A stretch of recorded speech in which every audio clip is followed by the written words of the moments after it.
Eurovisioni mohon në raportimet e mediave në Serbi se shqiptarët sulmuan përfaqësuesin serb. Mediat serbe janë përgënjeshtruar për lajmin e publikuar se disa shqiptarë kanë sulmuar përfaqësuesin e Serbisë gjatë provave në Eurovision.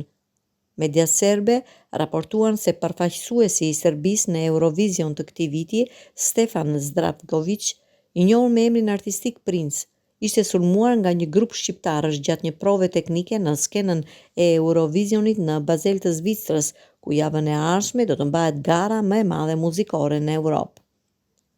Në një përgjigje për zërin, Unioni i Transmetuesve Europian, e cila organizon Eurovisionin, e kanë mohuar një incident të tillë.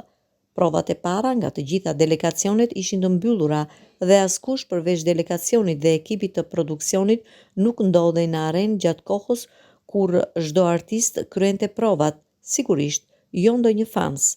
Sipas dijenis son më të mirë, nuk ka pasur incidente siç përshkruen në artikullin në median serbe, thuhet në përgjigjen e EBU-s për zëri.info. Çka raportuan mediat serbe?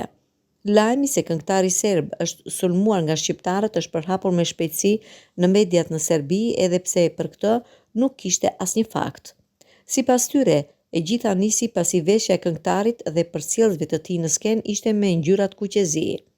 Në to thuajse fansat shqiptar filluan me britma dhe provokime, duke kërkuar që ai të performonte nën flamurin e duhur, duke aluduar në mesazhin politik që dyshohet se kishin perceptuar në performancën e tij.